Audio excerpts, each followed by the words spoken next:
Working? There we go. Okay. All right, I finally got it all ready. Ay, ay, Get a ay. stretch in. Gain the forgiveness of people who I call friends. All the important stuff. Where?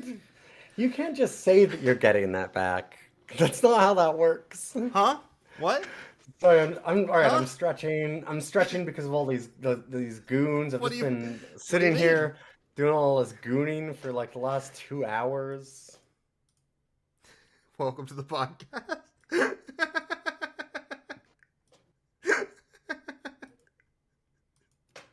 Okay, you're not. That's That could were be. you recording? Yeah.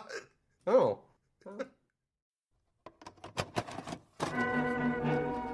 Dogs, they're coming. They're coming your way. They'll be here soon. Hey, they're the dog people, aren't they? We lost puppy power. We gotta find the bone and we want puppy power back.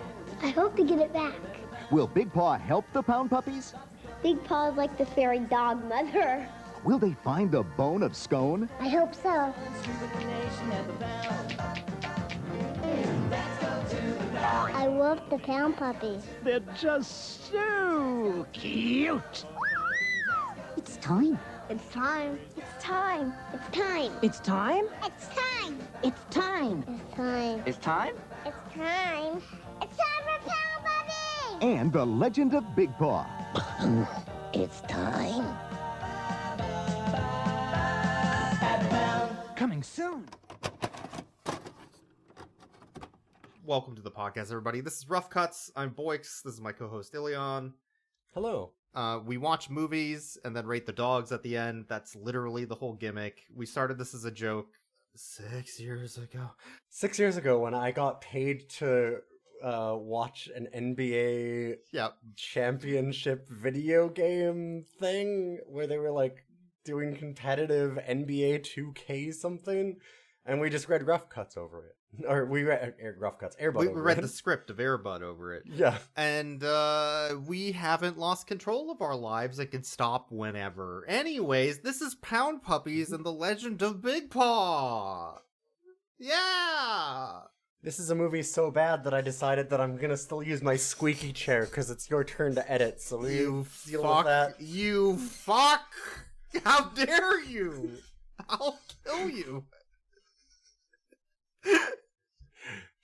I have the unique ability of being able to go to an alternate universe and bring back animated films from it.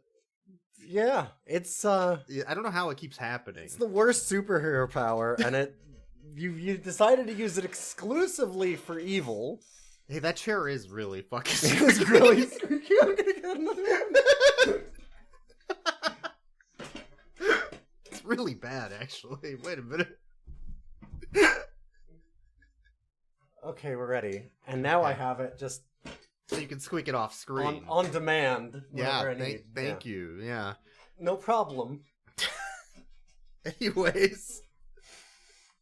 Pound keep Puppies. the other one close, just because I vaguely knew of this movie's existence only because I had done dumb extensive research on animated films. that is a lot of dumb research on animated films. And that's how we wound up doing the Chuck E. Cheese movie about the pod racing and the gas, and that was a musical. And how we ended up doing this other animated Was movie, that a and that was a musical? musical. And then, yeah, the Chuck E. Cheese movie was a musical. It had Pasquale I blocked dance that numbers. Okay, actually, wait a minute. No, I'm remembering some Space Pasquale doing some twerking.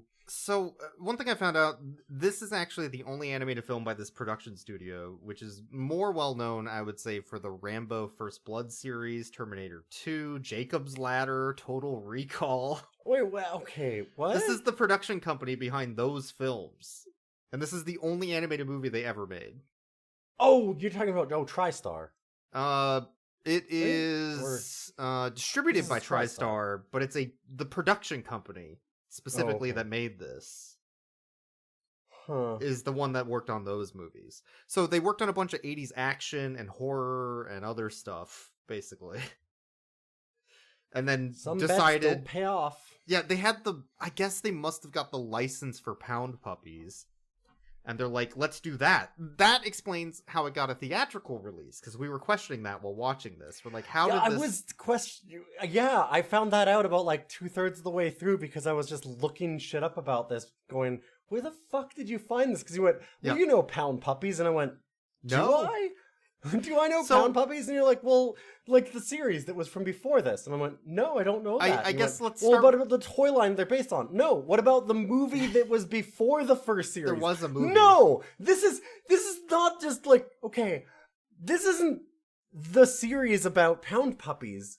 This is the sequel to the feature film that then had a sequel of a television series, yes. Then had a sequel called All New Pound Puppies, and then this is the sequel to that. Okay. That makes sense. Fuck you! No, it doesn't! You don't know this? What?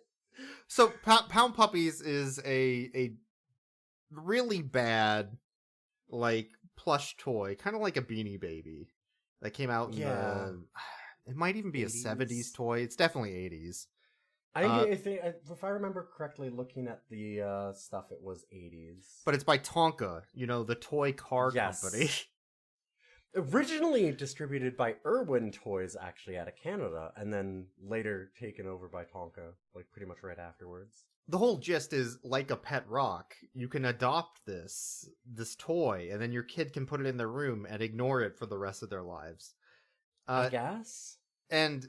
that was it. That was the whole thing. It was just to sell a toy. Like Trolls dolls. But they're still making like Trolls movies, dolls, so I don't fucking know. Well, I mean, this is the 80s. They did Gummy Bears. The Gummy Bears. Yeah, they did, yeah. Gummy Bears. I'd say a TV series. These are, I would say, closest to Care Bears. But the Care Bears have more personality, I would say. Yeah. And also more racism, probably. Probably. I mean, there's none in this. So no. I guess there's that. Yeah. So. Hooray? But the big thing was 1950s nostalgia, doo-wop, getting boomers to buy toys for their kids.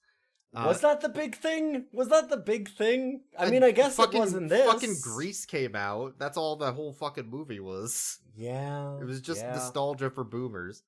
That's what this is, for sure. So there's that. And then there's the, we don't know what to do for an animated film. What are animated movies that have animals that we could steal from?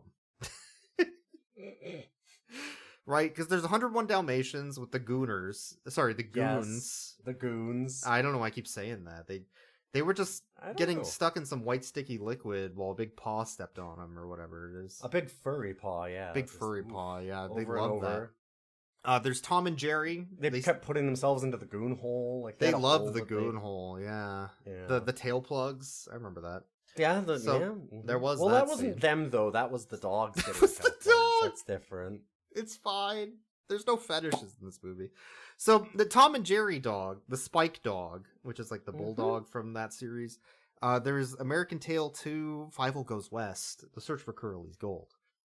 Yeah, it looks like it almost feels like they just ripped off character designs just from whatever. They ripped off Hanna-Barbera's Scooby-Doo for the running through closets scene. They ripped off Tarzan. Yes, they rip off Indiana Jones. They rip off Turbo Teen. All the important like shows that everybody loved and watched, like Turbo Teen, that people love and still watch to this day, like Turbo Teen. My front end is frozen. I'm changing to a boy. But your rear end is 100% car. I'll never get to the White House on hand power. You can, if we give you a push. Yeah, and I think that it's important that you say rip off, because it's always interesting, because there's a lot of argument about, like, and I think that there's a good point to using other media and looking at it and learning from it and, like, taking pieces of that and taking what you like and adjusting it to yourself and stuff like that. You have to transform it in some way. You could do a reference. Sure. You could be like Well, Family Guy and be like, homages, hey, remember that thing? And then the thing happens, but... There's also doing the thing as an homage. The reason why I think that you are 100% correct in calling it a ripoff specifically is that it is creatively bankrupt on a level that is hard to explain. It is so much just like scenes into scene with nothing connecting it at all. There's no real overarching plot. Nothing makes sense. And it's just kind of like greatest hits of other animation to just try and slap it together and make it 80 minutes. It's definitely a, oh fuck, we have to make this 80 minutes movie. There's so many animation errors and there's so much filler, and it's just like none of the stuff that they're ripping off, it's not done as like wink nod having fun to the audience. It's all just like, well, we have like 5 minutes to do this scene and animate. Like, all right, let's just slap these together. What can we like basically trace over to make it work? They have no time to make designs. The villains are also constantly leaving their castle in the middle of nowhere in a background painting, and then returning to their castle just to leave the castle so they can return to the castle, so they can leave the castle to return to the castle. Like, their castle in the Midwest of America, which is also downtown LA, in a swamp, which is also downtown LA. Like, this is what I mean, is that all of the things, like a real movie, a good movie, even like a bad movie, most of the time they have an aesthetic to them, right? Like they have something some cohesive. They have a cohesive idea behind things. Even bad movies do this most of the time, where it will be like think of even right, of the future, things like that. Like it'll have it's this weird future sci-fi. Okay, well there's a theme to that, or Krull, or different. There's lots of bad movies that have some kind of cohesive aesthetic. Yeah. This has none of it. It goes from 50s doo-wop to Castle in the Swamp to downtown LA to like them in a mine, and it doesn't explain how they get any of these places. No. There's just it doesn't like they just kind of teleport have them around. Going on a journey. Yeah. They just teleport from place to place because it's kind of like, well shit, we have this background, just throw the cells onto there and animate it. Like it really has that feeling. The guy that's the villain, his plot and arc makes no sense. He has no plan. He has no plan, and what he says is a plan doesn't make sense anyways. No. And also, again, even if, fine, we've seen lots of movies like that, we've complained about that a lot, but most of the time, at least the villain is like, they have a thing about them, right? Like they're rich capitalists, or they're I want to evil monarch. I right? want to take over the pound villains. so that I can build an office building there. That's literally all they have to say. Anything. Sure, anything. And like some kind of idea, like, well, I'm a king who's evil. Like I'm a evil wizard. I'm whatever. He's a wizard because he's got a castle and he's based in King Arthur myth, but he's also a weird inventor guy because occasionally, every once in a while, but they don't show that really, other than sometimes he just pulls a lever and a thing happens. And you're like, wait, is this guy an event, like an He's inventor? not like a Dr. Wily where he's constantly making robots or whatever. He just happens to have some at some point. It's just that like 70 minutes in, he pulls a lever in a chase scene and the car gets extendo legs. And you're like, wait, was this guy a Inspector Gadget style, like, did he invent shit? Because there's nothing else in the movie that's that. It's because they saw a scene of that in an animated show and they're like, let's do that. And that's as far as they got. And that's what I mean, like, there's no cohesive even aesthetic to this. Like, never mind the plot. There's just not even an aesthetic. I'm just realizing now, like, so the Legend of Big Paw at the beginning when they show the Big Paw. This is a cryptid... Oh god, right, this is called The Legend of Big Paw. This is a cryptid movie, supposedly. Right, I forgot that that's the name of the movie. Yeah, but when Big Paw has nothing to do with this. When they show the Big Paw, I'm like, oh, it's a dinosaur. And I realize now in my brain why I thought that. It's because it's the Land Before Time that they were ripping off. Yeah, kind of. It has to But be. also the Sword and the Stone at the same time. Also Sword and Stone, because they didn't know what they were doing there. Because it was King Arthur that they were doing stuff with. I mean, so Land Before Time was 88. It was the same year this came out. Mhm. It could be literally that movie's popular, let's copy that too. I don't know if the dates match up, but it could be. I don't know. It could be. And I don't Your know. guess It's is weird. as good as mine for this thing because it just doesn't It's make such any sense. a visual and written mess. And also Bart Simpson's there. Yeah. Occasionally, Sometimes. very, very, very occasionally, we could not figure out for the longest. You were like, I still don't think know that's where the uncle. I still don't know where she is in that movie. It's somewhere. Because she has like 3 lines. Yeah. Nancy Cartwright got signed on to this, and she was like, "Ah, fuck, Fuck. how little can I say?" So and boy, did she say little. what do you do with a Pound Puppy movie? Pound Puppies are nothing. They're literally nothing. They don't have character. Some of them have It's names, dogs. but they all look the same. They're just the same stuffed animal with slightly different patterns, right? And they don't have any personality. I mean, so there was a It's television dogs. series, like Just you said. Dogs. It's just dogs. But they're dogs. Just dogs. But there was a TV series before this movie came out. Well, which there was based. a feature film and then a TV series. There was a 35-minute special which aired on Sorry, ABC, special, yes. which then had a television series based on the special, which was them just piloting the show. Mm-hmm. And then when the show got 2 seasons, they're like, okay, this is not going anywhere. We need to do something else. So then they changed it, and then they came out with this, and then they changed it again, or something like that. Right? Yeah. So, but Yeah. I never watched the original series. I don't have nostalgia for Pound Puppies. I only know of them. Who does? Nobody. So I'm like, if they did a whole 2 seasons, 3 seasons maybe before this movie came out, how did they still have no ideas what these characters were or what to do with them? right? Right? Like, you had all that time to workshop it. Well, and they've failed.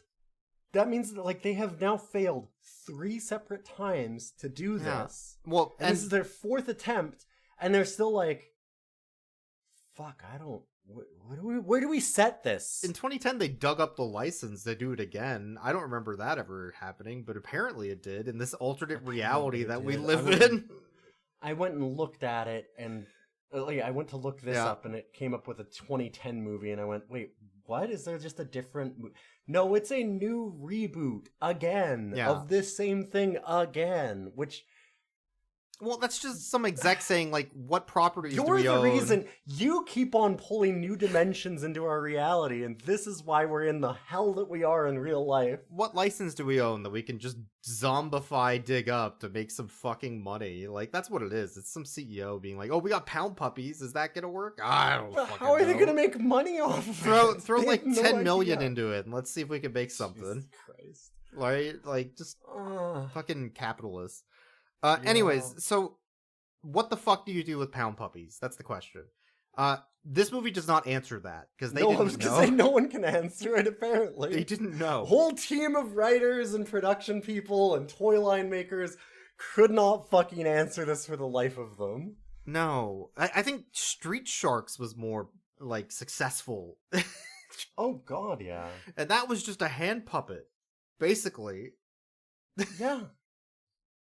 They had a better idea and more cohesive art style. Mm-hmm. But okay, so Whopper is one of the Pound Puppies who grows up into adult puberty. Well, who grows up and because of his horrible traumatic childhood, he becomes a heavy drinker and smoker. And Yes. loses all of his hair, just goes bald, and starts talking like this. Yeah. He's just been gargling gravel for years. And so he's walking his niece and nephew, maybe? Because he's Yes, Uncle yeah. Whopper. Yeah. Down the street and is about to walk them into traffic, but then the light stops him. And he has a flashback. He's like, no, I can't. And then a skateboarder flies past them into traffic, and he has to stop the skateboarder from being isekai'd. He's like, oh, no, you don't, skateboarder. No anime There's in only my town. one person. There's only one person that gets to go across dimensions for bad reasons, and that's Boyks. It's me, apparently. We have to protect that. Whoa, that could have been me. Thanks. That will be you if you don't start watching the lights and wait for the walk signal before you cross. Yeah, Uncle Hopper. Great going, Uncle Whopper. You saved him. So then he's like, okay, now that we stopped that skateboarder from being hit by a fucking truck and plastered on the goddamn sidewalk. Let me tell you a story. Let me tell you Does a it have story anything about to do with my skateboarding and like anything like that? Does it have anything to do with this intro? Anything of, like, to do with like and traffic? the moral or of looking both ways before you cross the street? Fuck no. No. We'll just forget this ever happened. Let me tell you the story about how dogs learn to talk or whatever. Yeah, it's the story of why dogs talk. But what? Wait, like what was the whole point of the skateboard thing? That was so that when parents turn on the movie, they see a moral lesson like, oh, this is edutainment for my child. I can leave the room now.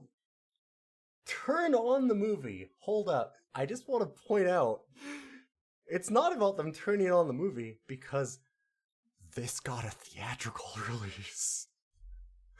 Yeah, so it's them going into the theater and then leaving to go to the bar 10 minutes in. They go to the bar, smoke 7 packs of cigarettes, and then come back. It is the 80s, that's true, fair, okay. Oh, they were probably smoking in the theater, yeah. They were probably smoking in the theater. That's true, yeah. So anyway, so it cuts from there. He's like, this is the story about how we dogs learned to talk to humans using puppy power, which is what we call talking.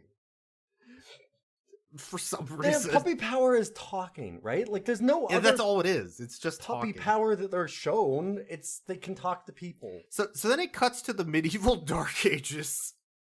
And it shows like a bunch of dogs getting skinned and crucified and the Crusades and all the horrors, the plague, all of the dogs with their like boils. Everything you've seen in a Renaissance painting. There's trumpets in the ash shooting birds out.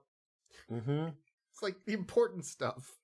All of the big things from the medieval days. Rabbits wielding spears, killing humans. Stabbing them in the chest. All the stuff that we know. Yeah. And then this documentary about that goes forward to where a small child finds one of the dogs in the wilderness, but a knight wants to kill the dog because... Yeah, so it's Black Knight Sir McNasty. That sounds like a joke. Good and evil knights fought each other for the right to search for the mystical sword Excalibur, because whoever could pull it out of the stone it was stuck in would become King of England. Yeah. Unfortunately, Sir McNasty, the evil Black Knight, won. McNasty is so creatively bankrupt it almost wraps back around to being fun. It's like a Sir Mix-a-Lot song. The Black Knight McNasty. Black Knight McNasty. But then they never do anything fun with that. Like no. He's not. So here's the thing. Again, you right away. Okay, they actually have the start of an aesthetic for this character. Because they even then go, they mix up some things here, and they combine Excalibur and the Stone of Scone, which you were like, what the fuck does this Bone of Scone thing What have is the to do? Scone Bone? What? Because the Stone of Scone is how they use it in the coronation of monarchs in Scotland, traditionally. And so the dog gets the Bone of Scone, and the hero gets Arthur gets Excalibur at the same time. And then and then that scares away McNasty using the power of Excalibur and the Bone of Scone. But you have also the start of what could be a character. McNasty. Scottish. He's Scottish. Yeah, like he's like evil Scottish guy who's trying to take the monarchy. They don't give him a Scottish accent. They do nothing. He's just in the US after that. What the fuck? I think if Scotland knew of the existence of this film, they would be horribly offended by what you just said. Oh god, yes. Oh yeah. Oh, it's anyway, the dog that if finds... you're a Scottish like monarchist or royalist, you'd fucking hate the shit out of this. The Bone of Scone is Sir Dig-a-Lot, which also matches into my Mix-a-Lot joke. It does. It really does. Way too well. Sir Dig-a-Lot and McNasty definitely sound like some 80s God, their rappers. album has to be sick. That has an explicit lyrics on it for sure. Parental advisory. Parental advisory. Whoa. This is it's from the new CD from McNasty. So yeah, after Sir Arthur gets Excalibur and Sir Dig-a-Lot gets the Bone of Scone, Arthur gets crowned the King of England, and Sir Dig-a-Lot does fucking nothing.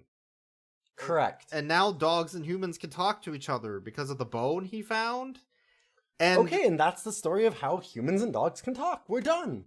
And then McNasty is like, oh, me and the McNasty clan will steal that Bone of Scone, not Excalibur, which turned Arthur into a king, but the bone. For some reason. Because it'll let me... And that'll let the clan become the King of England, or... but He doesn't even say clan. They don't make him Scottish. They don't do anything about the clan. It's just me. He does say the McNasty clan. Does he say McNasty Yeah, clan? the McNasty. It's like the Wu-Tang. Okay. You know? Yeah.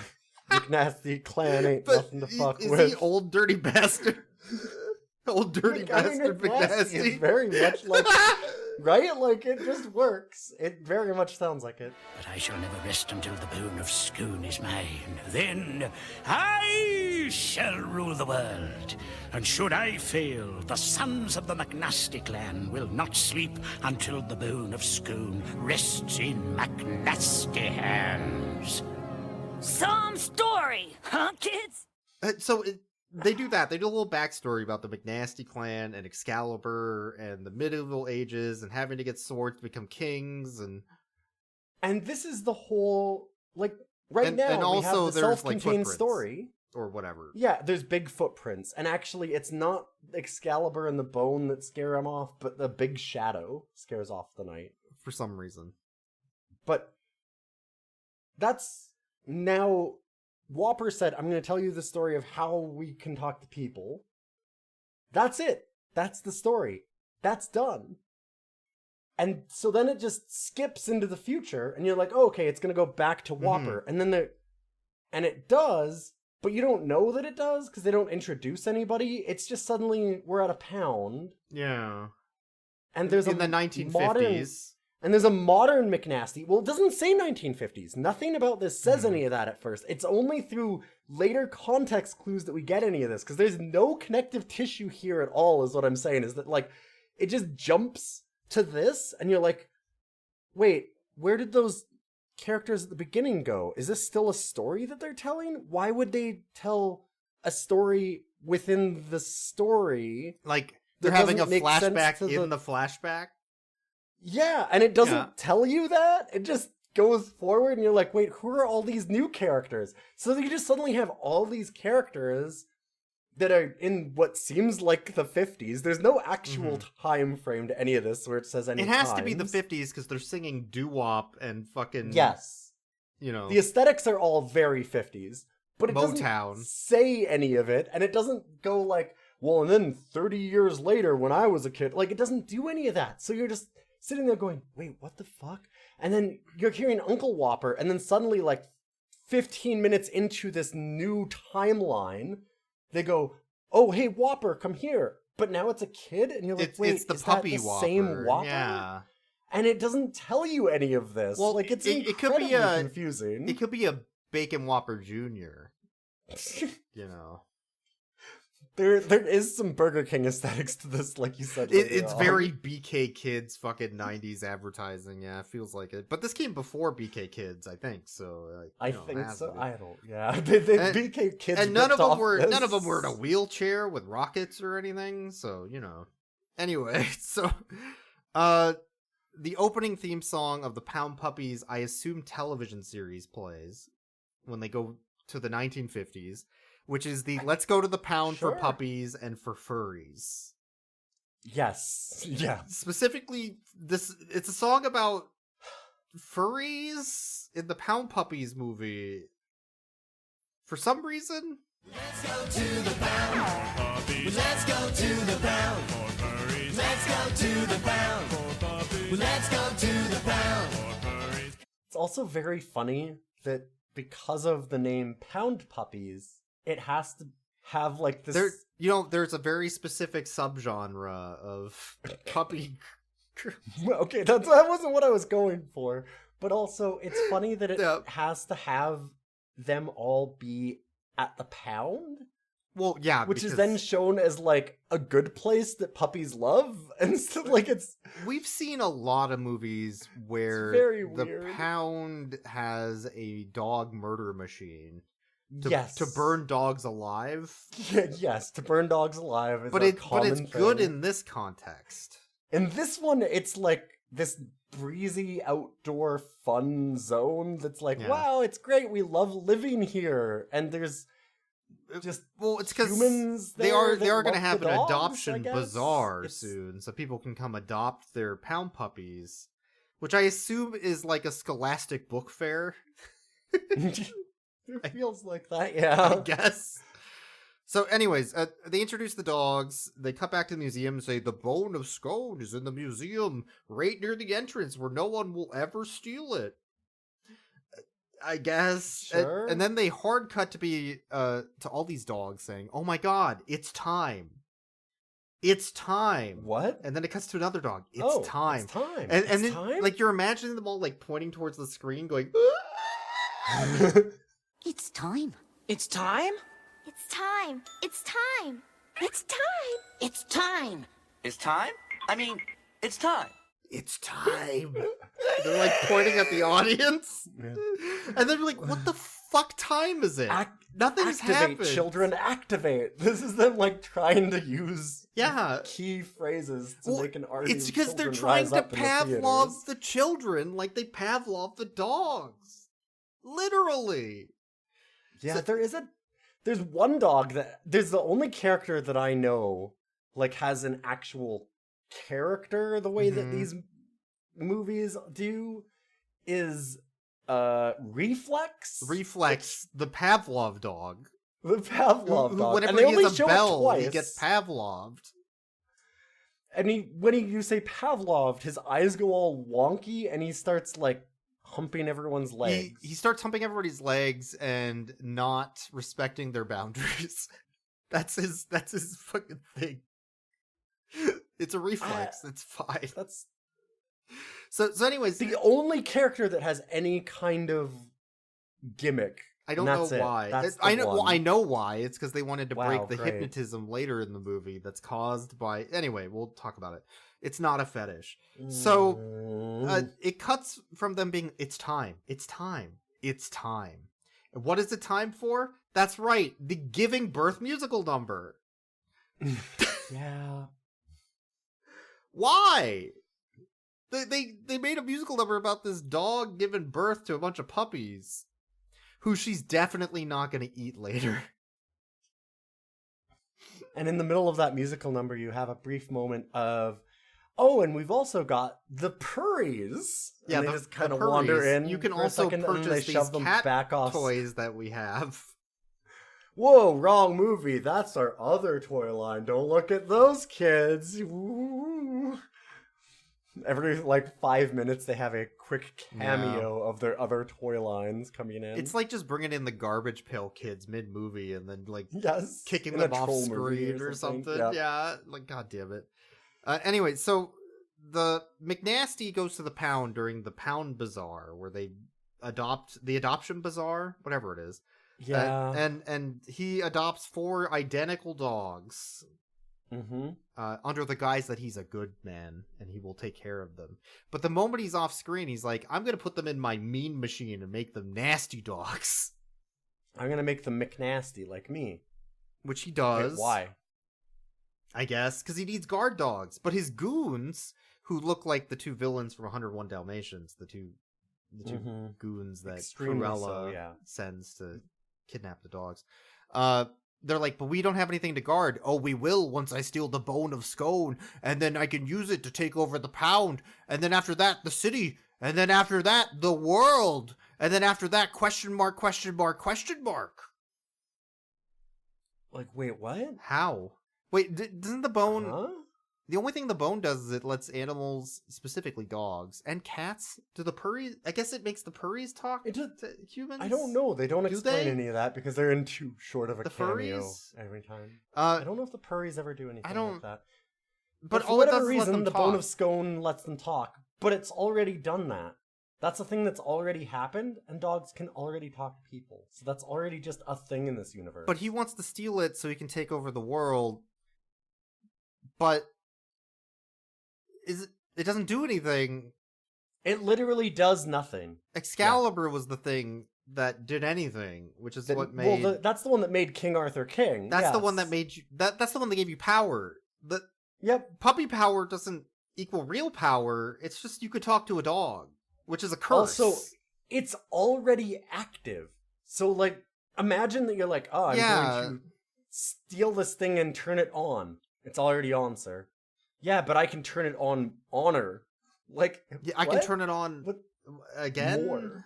Like, what? And he doesn't explain what he's going to do with it, what powers it has, nothing. Just, oh, I'm going to take it because that'll thing. Okay. So then his henchmen break in.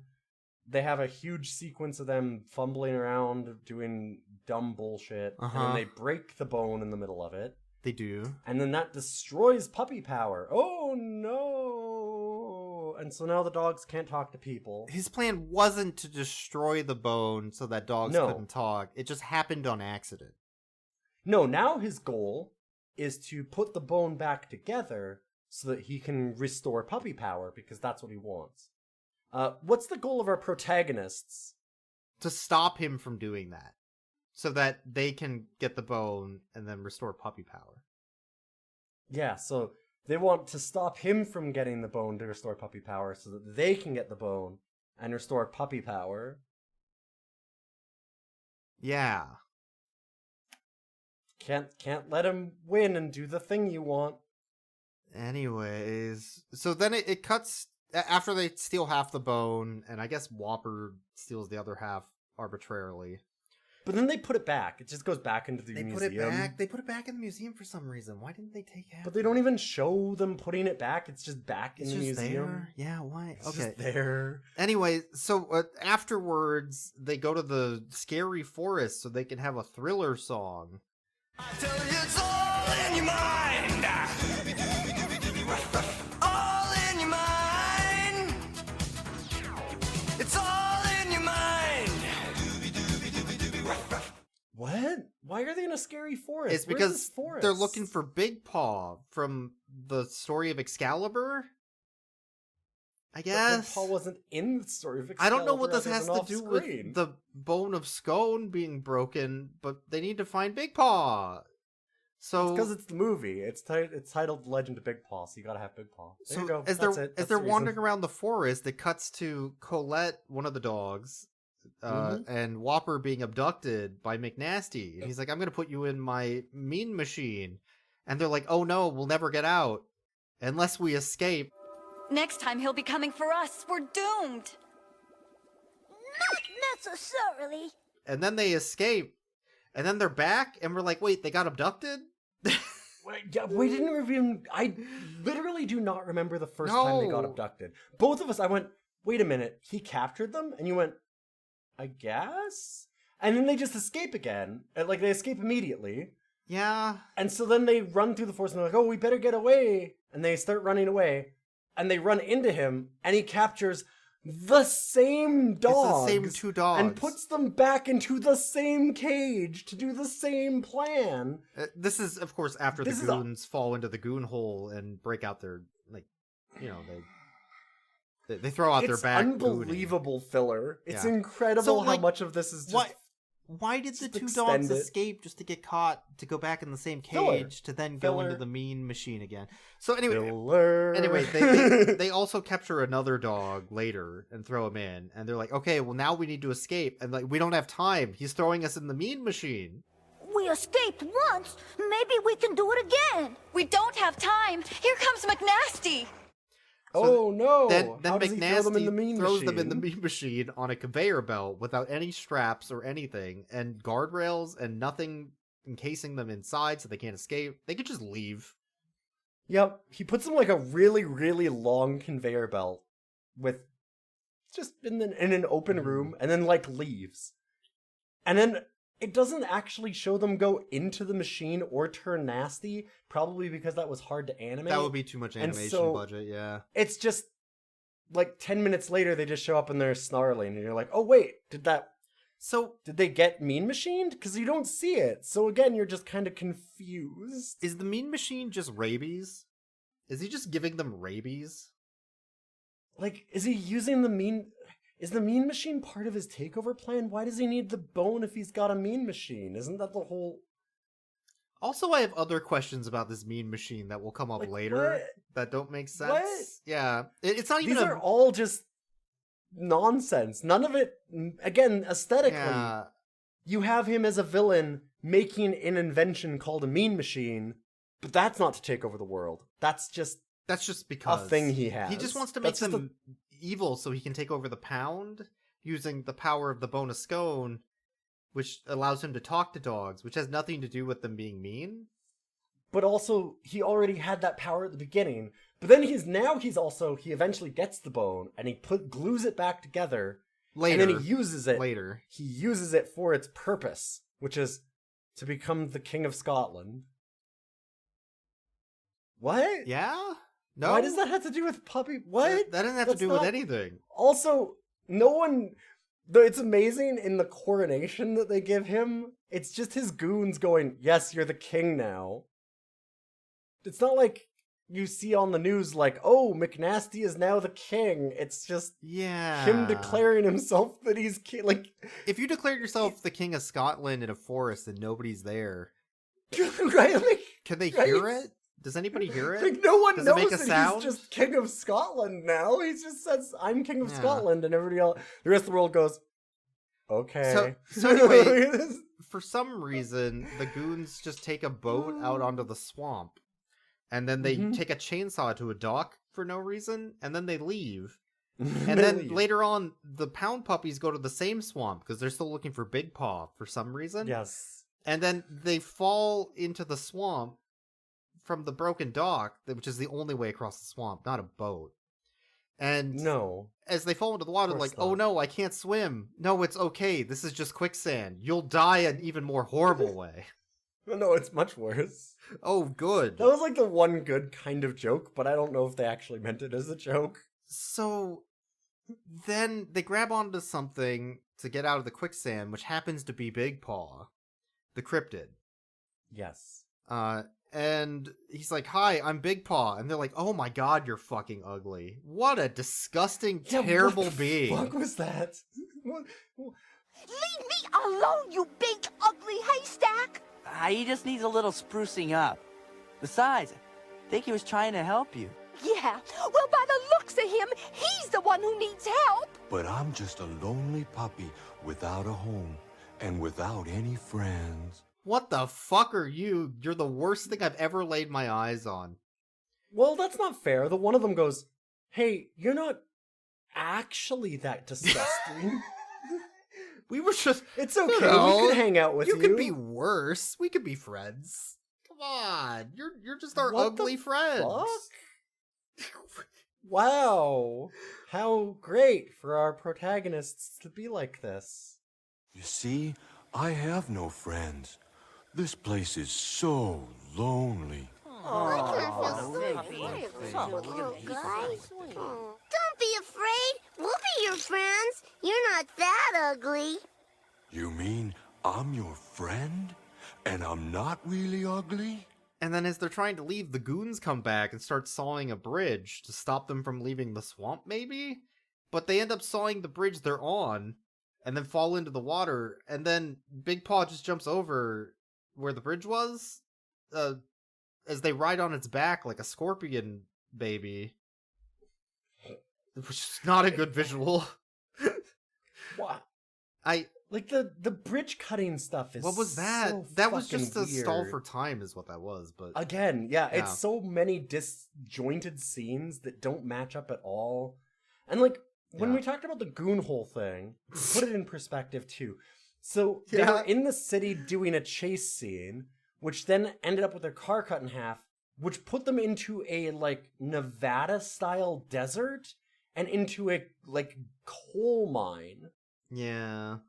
And then we go from that to a swamp in Europe with a castle. Like, think about the aesthetic design of this in your head as a viewer, and you're watching this, and it's just, like, so disjointed. None of these scenes match or make sense. They're not traveling to these places. They're just a thing that they're at.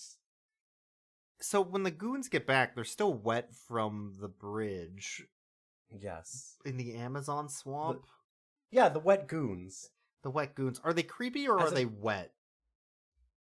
They're good goons, boys. I know goons. Okay, I'll find We're out. gooning it. As having seen a lot of kids animated movies, we are expert on goons and gooning. Fine. And like, if you want to have two wet goons, I'll take them. Fuck, they're wet. Fuck, they're wet goons. God damn it. They're like the wet bandits from Home Alone. They kind of have that aesthetic. I mean, that's what the Home Alone style is for sure. Two schlubs, yeah.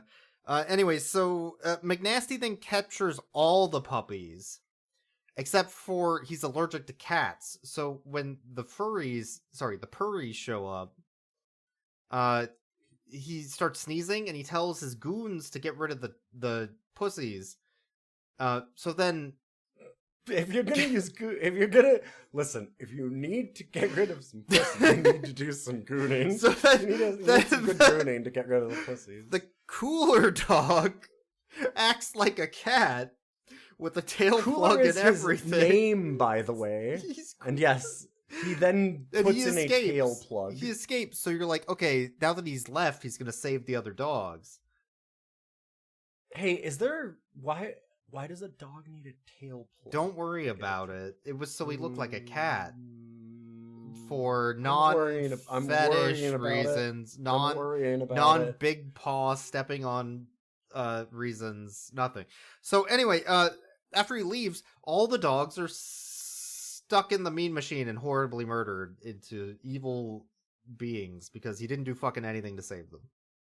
And it's really, really funny too to me because just seconds before that, he's the leader of the group, I guess. They don't explain it at all, but they're constantly... And it's really funny because everybody else is just always blaming him. They're constantly getting into trouble and they're going, Cooler, you're supposed to have a plan. And he goes, And then this time they're there and she's like, oh my god, they're going to throw us into the mean machine. Cooler, do something. And he goes, okay, I've got a plan. You guys go in the mean machine. I'll go home. Fuck off. He just leaves them all to die. That's his plan. He doesn't tell them this. He just leaves. There's also from that 2 teens, I think. That there are part of the Pound Puppy By the way, there's crew. some humans in this because they work at the Pound and they do the paperwork. That's all they do. They're office drones. But they show up and they get caught at some point, I guess. And then Cooler and Big Paw and the cats go into the museum after McNasty reconnects the bone so that they can now have puppy power again, which doesn't do anything except let them talk to humans. And which was the goal of our protagonists. Our villain has now made their goal a reality. And then they try to get the bone back, but they fail because Cooler catches himself in the rib cage of a dinosaur skeleton, like an idiot. Yes. Along with Big Paw to be stuck forever until they die. And then at some point the other nasty dogs show up and they're like, okay, we're gonna kill you, Cooler. And then all the little baby puppies that were born during the birth music video at the beginning, right? At the beginning of the movie, just wander into the scene. They're like, and they're going, "Mommy, I love you, Mommy. Please stop killing everyone, especially us. Don't eat our face, Mommy." It's a really weirdly dark implication here of these puppies going up to the mom, and the mom's like, in their face, and they're like, "Mommy, what's wrong?" Whoa. It's super weird. But, Mama, I love you. but when they say "I love you," it breaks the hypnosis. It's like the code word that you have to say that's been hard coded into the mean machine. Why did he do that? But okay, so you have to say "I love you" to break the hypnosis of these dogs. So then they break the hypnosis of Reflex, the dog that, it's the dog that can't stop humping people and also won't respect their boundaries. Yes, you need the power of no personal space. It's essentially the power of like a guy in a trench coat, like exposing himself to everyone. Yeah. Mm-hmm. So he exposes he runs himself around and like to everyone, kisses and hugs everybody, which then breaks the spell, I guess. And then I just realized the implication in this universe, because they're saying that he was trained by Pavlov with the bell. Like they explicitly explained that. In this dimension that you went to get this horrible cursed media. The Pavlov experiment is that he rang a bell and made the dogs fuck? Oh, yeah. That was the experiment. Well, I mean, it's for furries. I heard the song. It was for dogs at the pound and furries. Mm-hmm. So it makes sense when you think. Also, the big paw stepping on like the white goo and getting the dog pounding them. Yeah, no, I remember all of this. That's why it's a pound. Oh, they're pound. Oh, and the tail plug, and yeah, it all makes sense when you think about it. Yeah. So anyway, there's a car chase that we mentioned earlier. Maybe there is an overarching aesthetic to this. I just don't like it. It's gross. There's the car chase. They wind up back in the museum for some fucking reason, because this movie can't go anywhere. And then they run into the dinosaur skeletons, knocking them all over, which loses the bone of Scone in the giant pile of bones. Now they'll never find it.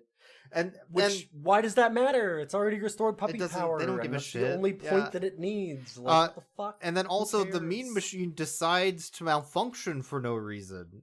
And it picks up all the goons and means them. But because they're mean... It grows arms and legs to do this. Yeah. It was just sitting in the corner of a room before this as like a glass case. Now it's got arms and legs and it's a mech. You had to ride a conveyor belt inside of it in order to activate it before. But now it can just grab you. Like Jamiroquai towards the screen. It just comes... Yeah. alive and grabs all the villains. So then it grabs them, it means them, but because they're mean, it's a double negative, which then nices them. So, is that how that works? Wouldn't it make them nastier? Like the mega nasty? Like even Super better, Shredder? They're now horribly cursed because they are cursed forever to give love by being nice, but to never receive it, because if anybody ever tells them that they love them, it breaks the spell and they get nasty again. And they'll go nasty again. Yeah, right? they gloss over that. They really gloss over that at the end. I feel like they haven't thought through any of the rules of this universe that they've made. But because McNasty's nice now, and Big Paw found the bone in the pile and put it back in the museum where it already was, we're back to where the movie started and nothing has happened. And correct. Then they have a musical number that they've already had, the theme song again. And then it cuts back to Whopper as an adult being like, and that's the power of the bone of Scone and also Big Paw. That was amazing because I kept on saying, I was really surprised they went back to that because I'm like, okay, so they're just never going back to that original framing of this being a story within a story within a story, right? But they did somehow. And then they suddenly did at the end. Yeah. Oh. And here's the bone I don't know of Scone. why. It's real. Yeah, but that Big Paw's fake. No, I'm actually real and I'm here to kill anyone who ever touches that fucking bone, kids. Yeah, I guess that is Big Paw immortal? He has to be. He was there during the Dark Ages. Right? It's the same Big Paw, I think. Yeah. And also, this don't matter.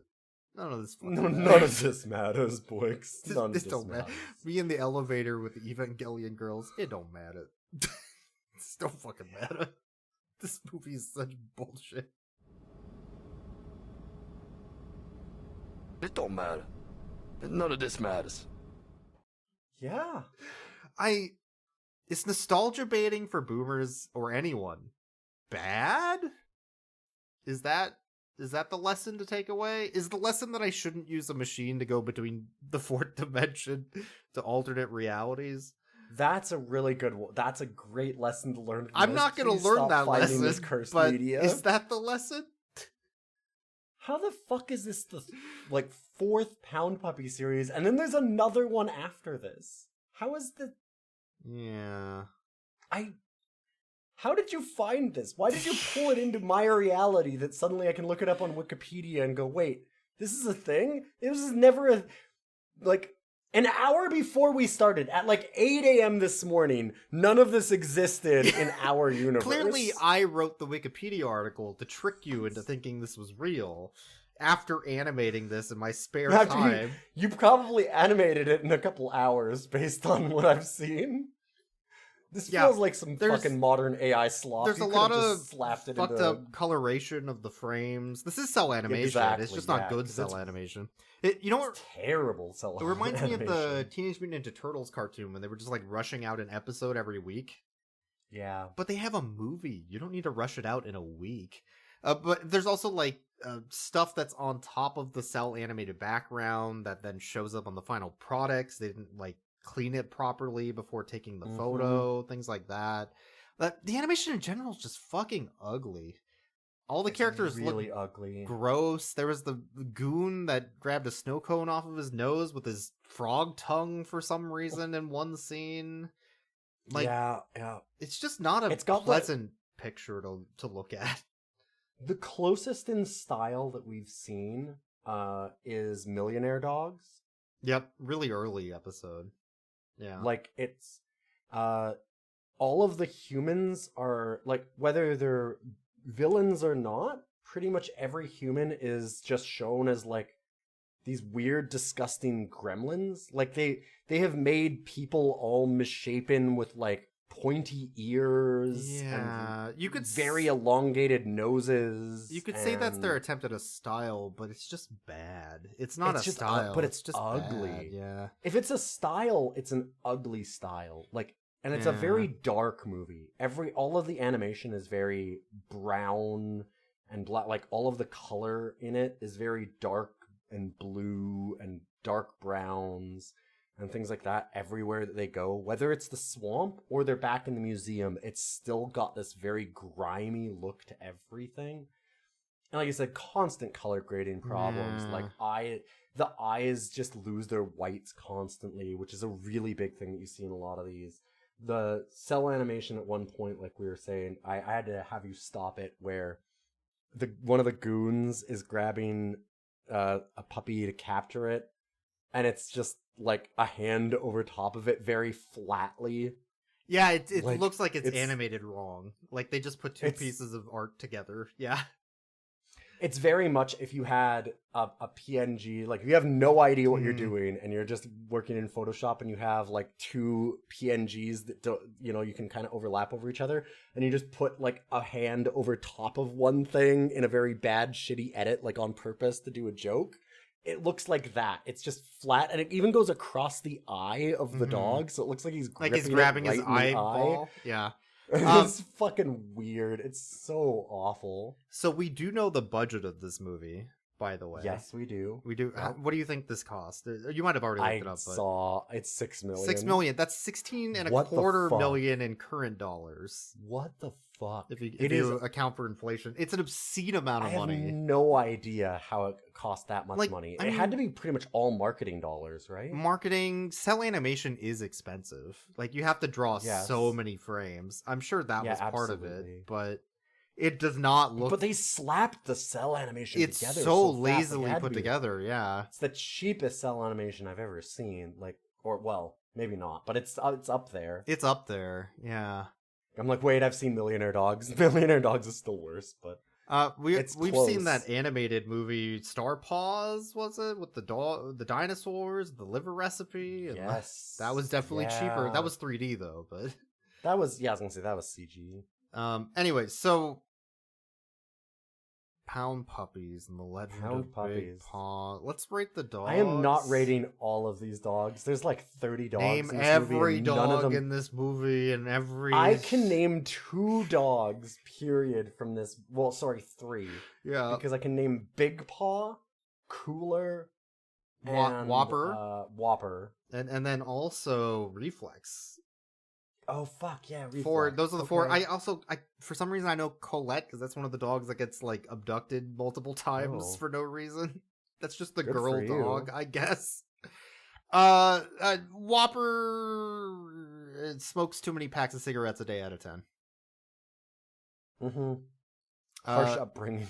Cooler is I'm gonna abandon those dogs to die out of 10. I have a plan. You stay here. I'll go home. Big Paw is a unkillable cryptid out of 10. Yeah, I guess. Big Paw is... Listen, Big Paw is not as ugly as you think out of 10. Yeah. It's almost acceptable. Reflex is absolutely censored in the Epstein files out of 10.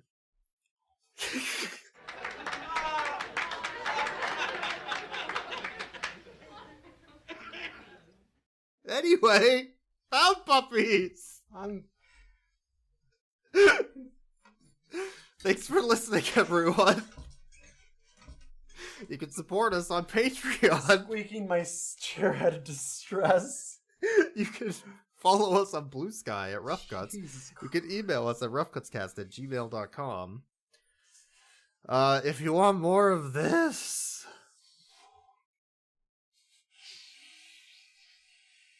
I've been thinking I might go into an alternate reality to find the Tiddlywinks movie.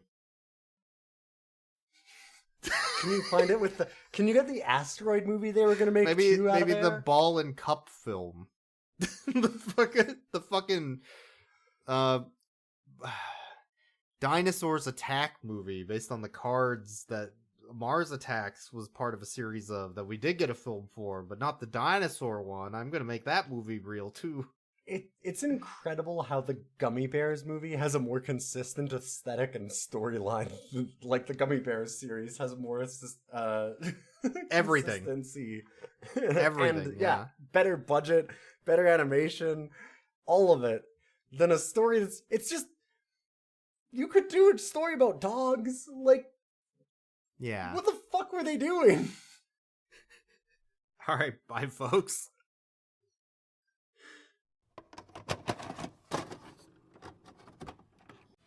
You control them, you can rock them, you can roll them at the pound. No time for hesitating, cause they're wagging and they're waiting at the pound. There's a pet sensation sweeping the nation at the pound. Let's go to the pound. Let's go to the pound.